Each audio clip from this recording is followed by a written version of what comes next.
लहान मुलांपासून मोठ्यांना आवडणारी आणि झटपट बनणारी भेंडीची भाजीचे आज आपण 2 प्रकार बनवणार आहोत. शाळेच्या डब्यामध्ये असो किंवा ऑफिसच्या टिफिनमध्ये अगदी 10 मिनिटामध्ये बनते ही भाजी. करायलाही सोपी आणि खायलाही तितकीच टेस्टी. चला तर पाहूया भेंडीच्या भाजीचे 2 प्रकार. आता कढईमध्ये तेल टाकून घ्यायचं आहे. त्यात जिरं आणि मोहरी टाकून घेऊया. जिरं मोहरी थोडीशी तडतडल्यानंतर त्यात मी हिरव्या मिरच्या टाकल्यात. 2-3 हिरव्या मिरच्या बारीक कट करून आणि लसूण तुमच्या आवडीनुसार कमी जास्त करू शकता. मी कट करून टाकला, बारीक कुटून टाकला तरीही चालेल. आणि कढीपत्ता हे छान परतल्यानंतर आपण कट करून घेतलेली भेंडी टाकून घेऊया. भेंडीला स्वच्छ धुवून कोरडं करून बारीक कट करून घेतली आहे. आता ह्याला फास्ट गॅसवरतीच परतून घ्या, म्हणजे चिकट होणार नाही.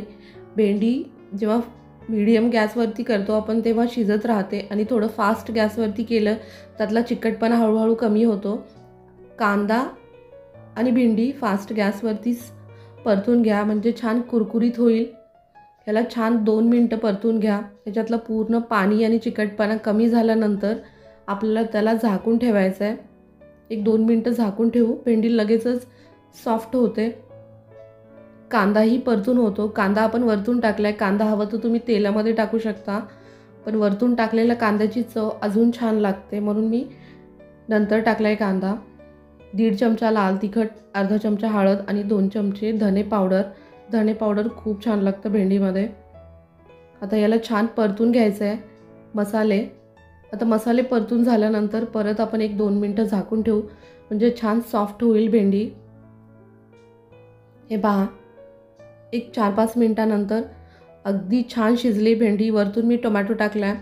टोमॅटोमुळं चिकट नाही होत. तुम्ही हवं तर लिंबू पिळू शकता. चमचाभर दाण्याचं कूट आणि चवीनुसार मीठ टाकून घ्यायचं आहे. आता ह्याला छान परतून घ्यायचं आहे. टोमॅटो कच्चाच ठेवा, खूप जास्त शिजला तर भाजी चिकट होईल, म्हणून फास्ट गॅसवरती वरून टोमॅटो टाकला आहे आणि कोथिंबीर. मस्त अशी चटपटीत भेंडी तयार आहे. आता आपण भेंडीचा दुसरा प्रकार पाहणार आहोत. भेंडी पातळ कापून घ्यायची आहे. एका भेंडीचे 4 ते 5 काप होतात असे पातळ. याच प्रकारे आपल्याला संपूर्ण भेंडी कापून घ्यायची आहे. भेंडी कापून एका बाउलमध्ये टाकून घेतली आहे. हे पहा, आता वेगळी करून सुट्टी करून घेतली. त्यात आता आपण मसाले टाकून घेऊया. हळद, लाल तिखट, धने पावडर आणि दाण्याचं कूट टाकायचं आहे. थोडंसं जाडसर असेल तर अजून छान लागतं. 2 चमचे भाजलेले शेंगदाण्याचं कूट टाकून घ्या आणि 2 ते 3 चमचे आपल्याला बेसन टाकायचं आहे याच्यामध्ये. बेसन टाकल्यानंतर आपण ह्याच्यातच मीठ टाकणार आहोत. बेसन असल्यामुळं भेंडी चिकट नाही होत. सहसा आपण भेंडीच्या भाजीत शेवटी मीठ टाकतो चिकट होऊ नये म्हणून, पण ह्या मसाल्यामध्येच आपल्याला मीठ टाकून घ्यायचं आहे. अगदी छान कुरकुरीत भेंडी तयार होते. हे संपूर्ण मसाला भेंडीला छान मिक्स करून घ्यायचा. आता कढईमध्ये 1-2 चमचे तेल टाकून घ्या.